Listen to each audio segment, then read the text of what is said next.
Third theorem ये है कि आपने जो है कोई भी अब जो सेकंड थ्योरम है उसका उल्टा है। आप कहते हैं कि परपेंडिकुलर तो ये है, ओ ए एम ए बी पर परपेंडिकुलर तो है, बट आप साबित ये करना है कि ये इसको बाइसेक्ट करता है। यानी कि अब आपने ये साबित करना है कि ये लाइन इसको इक्वली जो है वो कट कर रही है। इक्वल कट करने का क्या मतलब है, कैसे साबित होगा?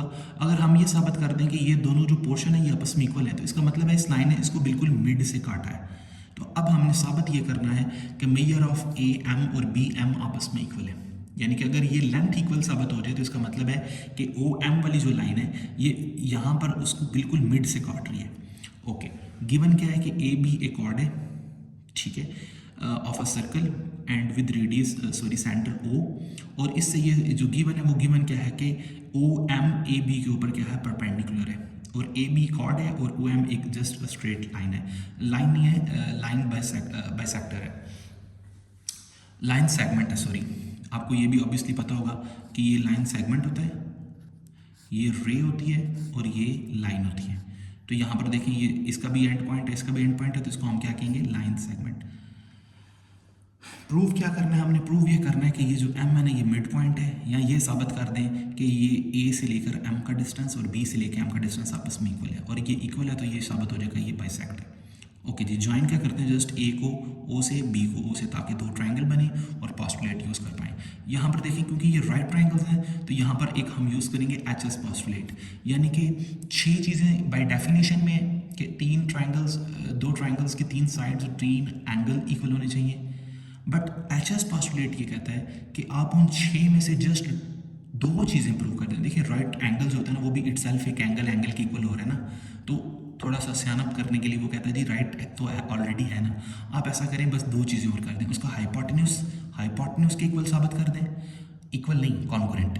मेजर इक्वल होती है, लाइन होती है वो आपस में कॉन्ग्रुएंट होती है, और कोई सी साइड आपस में जो है वो कॉन्ग्रुएंट साबित कर दें।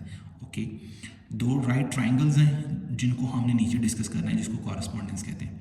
पहले नंबर पर देखें कि आपका ये वाला जो एंगल है ओ एम ए वाला एंगल और ओ एम बी वाला एंगल, ये दोनों आपस में इक्वल है, जो कि 90 के इक्वल है। ये गिवन बात है, तो एक एंगल हमने साबित कर दिया, जिससे ये साबित हुआ कि ये राइट एंगल ट्रायंगल है। तो इससे ये भी साबित हुआ कि अब हम एच एस पोस्टुलेट यूज़ कर सकते हैं, क्योंकि एच एस पोस्टुलेट सिर्फ और सिर्फ उस पर लगता है जो ट्रायंगल्स राइट होती है। तो यहाँ से उसने ये साबित किया, जो कि गिवन था बट उसने लिख भी दिया। अब हमने क्या साबित करना है, हाइपोटेन्यूज, जो कि ये लाइन होती है, और वो तो पहले ही दोनों के रेडियस है, ओ से ए और ओ से बी, रेडियस तो आपस में इक्वल होते हैं, और ये है भी हाइपोटेन्यूज, तो ये साइड हमारी क्लियर होगी। दूसरा ये वाली लाइन, ये भी तो आपस में इक्वल है, कॉमन है, जैसे प्रीवियस में हमने कहा कि ओ से एम का मेजर और ओ से एम का मेजर दोनों की कॉमन है, तो ये देखिए हम अब ये कह सकते हैं कि राइट ट्रायंगल्स में उसकी हाइपोटेन्यूज दोनों की इक्वल साबित कर दी है, और साइड आपस में हमने उसकी मेजर आपस में इक्वल साबित कर दी है। इससे हमारा ये साबित हुआ कि एच एस पोस्टुलेट से हम ये कह सकते हैं कि पूरी की पूरी ट्रायंगल आपस में कॉन्ग्रुएंट है, यानी कि पूरी की पूरी ट्रायंगल की मेजर आपस में इक्वल है। और अगर दोनों ट्रायंगल्स आपस में कॉन्ग्रुएंट है तो इसका मतलब है कि ये वाली साइड इस साइड के इक्वल है, ये वाली साइड इस साइड के कॉन्ग्रुएंट है, ये साइड इस साइड के कॉन्ग्रुएंट है, ये वाला एंगल इस एंगल के कॉन्ग्रुएंट है, और ये वाला एंगल इस एंगल के कॉन्ग्रुएंट है। तो इससे साबित हुआ कि ये लाइन तो इस लाइन के कॉन्ग्रुएंट बाय डेफिनेशन होगी ना, क्योंकि दोनों ट्रायंगल कॉन्ग्रुएंट है। कॉन्ग्रुएंट का यही मतलब होता है ना कि तीनों साइड के इक्वल है, तो इसका मतलब है ये साइड इस साइड की इक्वल होगी, यानी कि ए एम बी एम की इक्वल होगी। और यही तो साबित करना था कि आपकी जो ए से लेके एम तक का डिस्टेंस है और बी से लेके एम तक का डिस्टेंस है आपस में इक्वल होता है।